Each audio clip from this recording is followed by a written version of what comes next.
morning to all of you. Today I am taking the chapter number 2 of class 9 science is matter around us pure. In the name of this chapter, matter word is there. In the previous videos we discussed what do you mean by the matter. Matter is divided in the two parts, one is pure substance, another is mixture. Now activity 2.1 in our NCERT is given. This activity is dealing with the different types of mixture.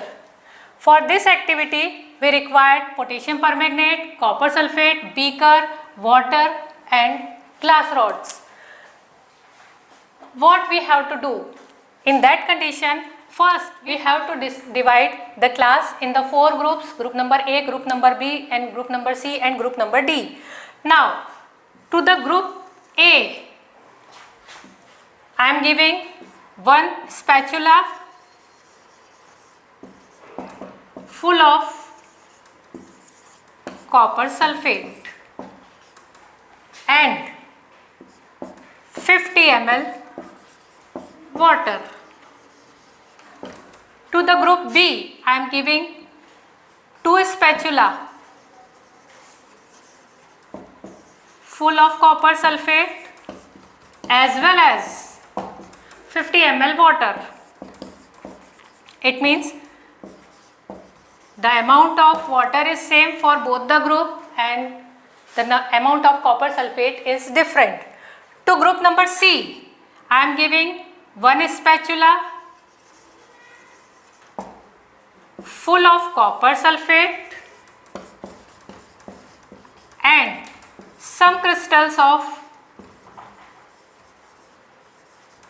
potassium permanganate.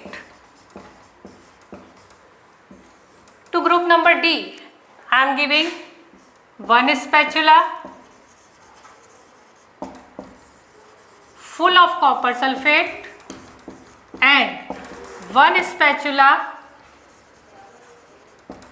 full of potassium permanganate.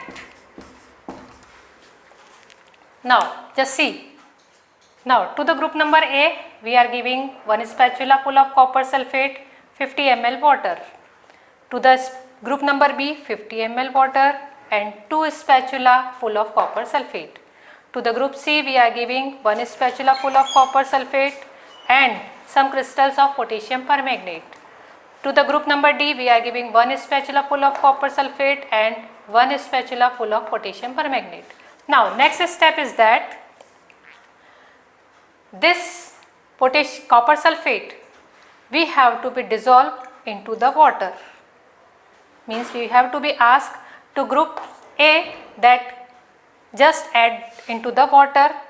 Group B, they also have to be add copper sulfate into the water, as well as group number C, they will add the potassium permanganate crystal into the copper sulfate. To the group D, they also will add the copper sulfate and potassium permanganate together. Now just see what will happen. First we have to be stir the solution.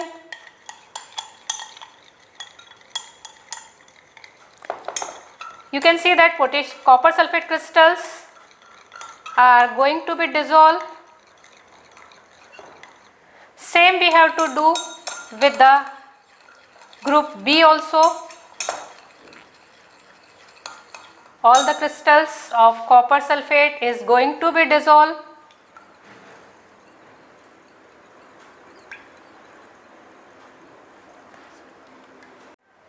Now what we observe? This is the group number A beaker, this is the group number B beaker and this is for the group number C and this is for the group number D. Just compare that group number A and B.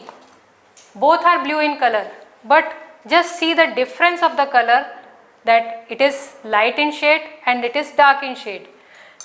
For the group number C, we had taken copper sulfate and potassium permanganate, 1 spatula of copper sulfate and some crystals of potassium permanganate.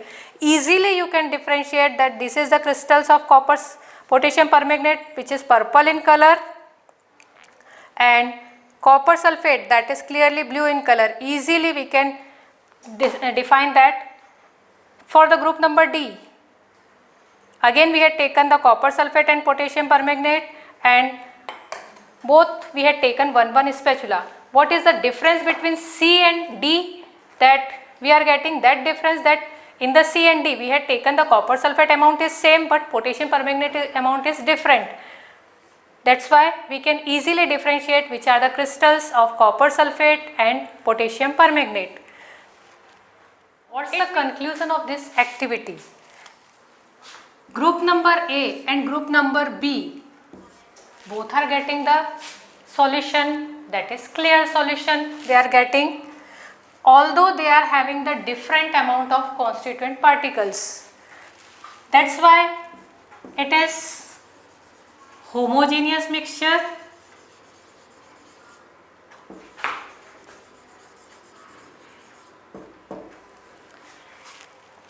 Group number C and D, in that condition, that mixture is heterogeneous mixture.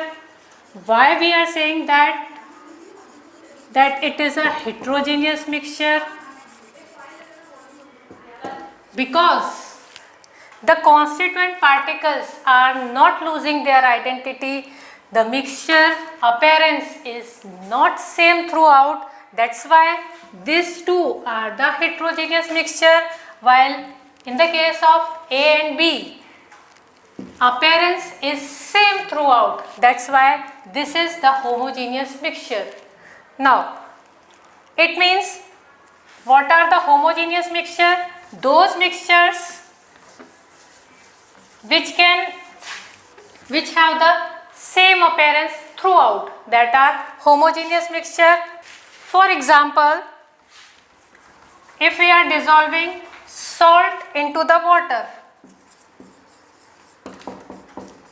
in that condition, after dissolving it, we can't identify which are the particles of salt and which are the particle of water.